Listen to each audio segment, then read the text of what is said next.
Alors, dans la vidéo, on va voir comment sauvegarder notre projet avec Git, juste pour voir un petit peu l'aperçu là, de comment faire. Donc, euh, alors Git permet de sauvegarder nos projets et de pouvoir les travailler en équipe, puis pouvoir les télécharger sur une autre machine.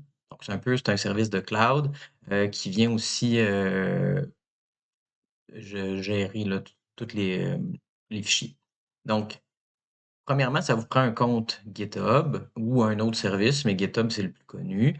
Puis, dans la vidéo précédente, je vous avais demandé d'ajouter là, l'organisation du cours. Ça devrait être fait. Comme ça vous permet d'avoir accès à une version un petit peu plus avancée. La version de base de Git permet pas de publier avec GitHub Pages pour mettre en ligne sans que le compte soit public en étant soit avec un compte pro ou avec un compte éducation, ce qui est mon cas, ben, ça vous permet de garder votre compte privé et de pouvoir le publier, avoir un lien public.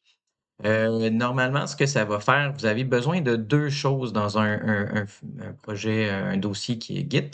Le fichier gitignore, puis le fichier gitAttribute. Gitignore, ça permet d'enlever des dossiers qui sont vraiment trop lourds. Comme par exemple, le dossier library de Unity fait 1 ou 2 gigs en termes de taille.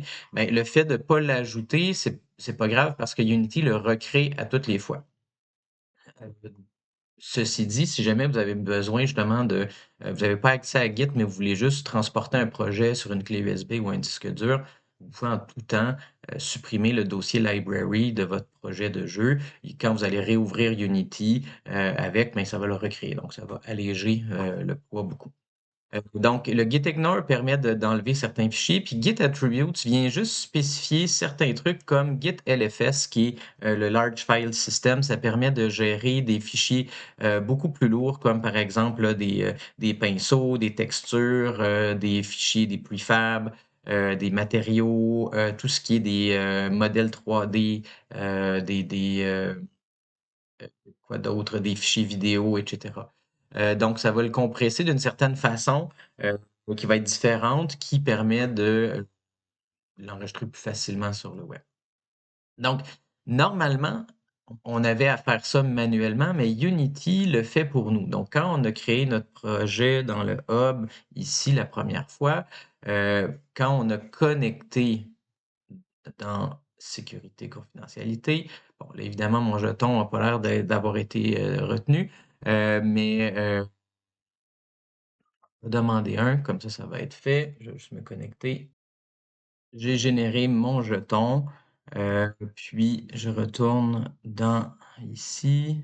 Hop, j'autorise, puis mon jeton a été activé. Donc, du moment que vous avez ça, vos projets, tous les nouveaux projets que vous allez créer vont être connectés avec GitHub. Donc, mais si jamais, ben, je vais vous le montrer là, j'ai un nouveau projet, donc je suis connecté et maintenant, du moment que je vais créer mon projet, ça va pousser un nouveau dépôt. Donc, un dépôt, c'est quoi? C'est comme un compte sur GitHub, là, c'est un projet sur GitHub. Donc, du moment qu'on a un nouveau dépôt, ben, on va avoir les informations de base. Donc, on va avoir, ça va pousser toutes les informations de base du fichier, puis ça va activer GitLFS. Donc, ça va générer pour nous le fichier gitignore puis le fichier gitAttribute. Une fois que ça c'est fait, on va travailler par exemple là, dans Unity ici. J'ai fait des changements. Comment est-ce que je mets à jour ces changements-là? Comment je sauvegarde ça? Il y a moyen de le faire en ligne de commande, donc avec VS Code, ou moi, ce que je préfère quand on démarre, c'est d'utiliser un outil qui s'appelle GitHub Desktop, qui est un outil visuel. Donc, je vous invite à aller le télécharger ici. Puis, euh, ça va vous installer Git en même temps si ce n'est pas le cas déjà. Puis, vous voyez, mais en ce moment, là, j'ai des changements qui ont été faits sur ce projet-là. Donc, comment on fait pour connecter un nouveau dépôt? Donc, j'ai créé un projet, j'aimerais ajouter mon dépôt. Là, en ce moment, ce que vous voyez, c'est que j'en ai plusieurs en même temps. Donc, GitHub Desktop permet de passer d'un projet à l'autre, voir les changements. Et là, j'aimerais, tiens, par exemple, c'est celui-là, je vais supprimer comme ça, on va le rajouter à nouveau. Ouais. Donc, le fait d'enlever un projet sur GitHub Desktop, ça supprime pas le projet, ça fait juste fermer la connexion entre l'application et le dossier. Je vais aller dans ici, Add Local Repository. Donc, Unity a créé un dépôt local et maintenant, on doit envoyer les informations de changement sur la version en ligne. Je vais aller choisir mon projet. Par exemple, ça, cours, il s'appelait test Git. Normalement, vous devriez avoir un dossier invisible qui s'appelle .git. Si vous ne le voyez pas, c'est que vous n'avez pas activé les fichiers cachés ou vous n'avez pas activé Git sur ce projet-là. Ici, add. Puis là, il va me dire, ah, tiens donc, vous voulez avoir Git LFS. Si vous ne voyez pas cette fenêtre-là, c'est qu'il y a quelque chose qui n'a pas été configuré correctement dans votre projet. Donc, je vous invite à revoir ça. Je l'initialise. Et là, maintenant, j'ai des changements que je peux ajouter. Donc, on indique d'habitude, on va appeler ça un commit. Donc, c'est une modification. Pour chaque changement, on peut sauvegarder en local toutes les modifications. Ça fait un peu comme un historique de travail. Puis, donc, par exemple, ajout du personnage. Là, j'invente un message, là, j'ai fait plus que ça, ou travail sur le terrain, tiens. Sur le terrain. Puis, on peut mettre une description plus complète. On ajoute tous les changements. S'il y a des fichiers qu'on ne voudrait pas mettre dans cet historique-là, par exemple, on voudrait faire un historique en plusieurs étapes, on peut les décocher puis faire sauvegarder juste ceux qu'on veut au début, puis faire un deuxième commit avec un autre. Comme ça vous permet de vraiment de faire un historique en étapes. Je vais le mettre sur pause, je vais attendre que ça termine de... Ah, ben ça a déjà fini. Là, ce qu'il ne faut pas oublier, c'est que là, les changements sont sur ma machine. Ils n'ont pas été modifiés encore. Ça veut dire, je recommence ma phrase, je me suis trompé. Ils ont été sauvegardés localement sur ma machine. Ils n'ont pas été envoyés sur la version en ligne. Donc, vous devez faire push à quelque part pour pousser les changements. Sinon, les changements restent sur l'ordinateur que vous avez, sur lequel vous avez travaillé. Là, ça va mettre à jour, là, vous voyez, tous les fichiers, ça les envoie en ligne. Une fois que ça va être fait, je vais mettre en pause la vidéo, puis on se revoit dans 30 secondes. Donc, ça finit de pousser les changements.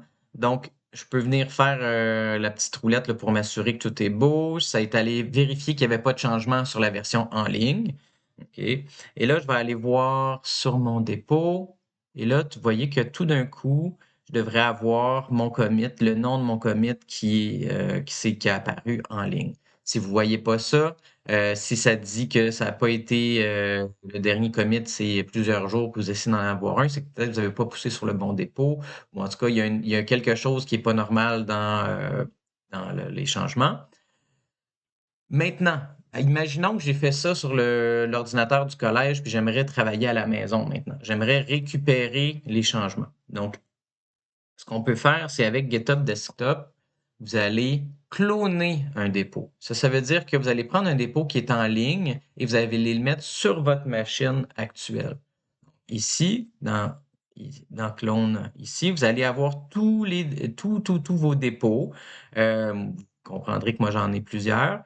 Puis, vous pouvez commencer à filtrer pour essayer de le trouver. Donc, ça s'appelle Git. Non, il s'appelle Test Git. Donc, celui-là ici. Et là, j'aimerais le cloner à quelque part. Donc là, je choisis un endroit sur ma machine, qui est évidemment pas au même endroit parce que là, on simule le fait que je suis sur une machine différente. Je vais le mettre ici, tiens. Et là, je clone. Donc, ce que ça va faire maintenant, c'est que je peux travailler sur 2 ordinateurs différents, heu, puis, envoyer des 2 ordinateurs, par exemple, je travaille sur un petit peu au collège, je pousse mes changements en ligne. J'arrive à la maison, je récupère les changements que j'ai faits ailleurs avec un fetch, je travaille, je pousse mes changements et je peux passer d'un à l'autre comme ça. L'erreur qui est fréquente, c'est d'oublier, on travaille à un endroit puis on oublie de pousser les changements. Là, on arrive à l'autre endroit, puis là, on dit, ben là, j'ai pas ça sur quoi j'ai travaillé. Mais vous n'avez pas synchronisé le dépôt qui est en ligne. Donc là, ça crée un problème. Un autre problème, là, je vais juste mettre la vidéo en pause 30 secondes pour qu'on puisse voir l'interface correctement, là, une fois que... Ah non, je peux changer ici, je vais me mettre ici. Un autre truc que une erreur qui est fréquente, c'est quand vous commencez à travailler, vous n'allez pas chercher les changements qui ont été mis en ligne. C'est pas automatique. Donc, vous devez toujours venir cliquer sur Fetch. Et là, ça se peut qu'il y ait un bouton bleu qui marque Pull. Mais là, à ce moment-là, vous allez récupérer les changements qui ont été faits sur cette qui ont été mis en ligne. Donc, si je résume, pour faire ça simple, on crée notre dépôt avec Unity, première étape. Ensuite, on pousse nos changements avec GitHub Desktop quand il y en a, avec un commit ici, et on fait push. Quand j'arrive sur mon autre machine, si ce n'est pas déjà fait, je peux cloner mon dépôt. Donc là, je récupère le dépôt en ligne et je le mets sur une nouvelle machine. Ensuite, je fais fetch, donc je récupère les changements qui auraient pu être mis en ligne, je travaille, je pousse mes changements. Si je vais sur une autre machine où mon projet est installé, je dois faire fetch au début à toutes les fois. Si jamais vous avez quelque chose qui est marqué comme un conflit, ça veut dire que vous avez deux versions différentes du même projet. Ça veut dire que GitHub n'est pas capable de savoir c'est quoi la bonne version, c'est quoi la mauvaise version, est-ce qu'il y a des changements qui, vous avez poussé deux choses, deux fois le même objet, euh, mais avec des versions différentes sur GitHub. Donc, ils vont vous demander, ici, là, j'ai pas d'erreur sous la main, mais ça va peut-être arriver dans des projets futurs. Quelle version voulez-vous choisir? Donc, est-ce que c'est la version A ou B ou les deux? Donc, vous pourriez fusionner les objets qui sont en conflit. Si ça vous arrive, je ferai une vidéo éventuellement là-dessus. Je ne veux pas étirer celle-là. L'idée, c'est que vous soyez capable de synchroniser vos projets rapidement. Voilà. Fait que je vais m'arrêter là, puis on se revoit dans la prochaine vidéo.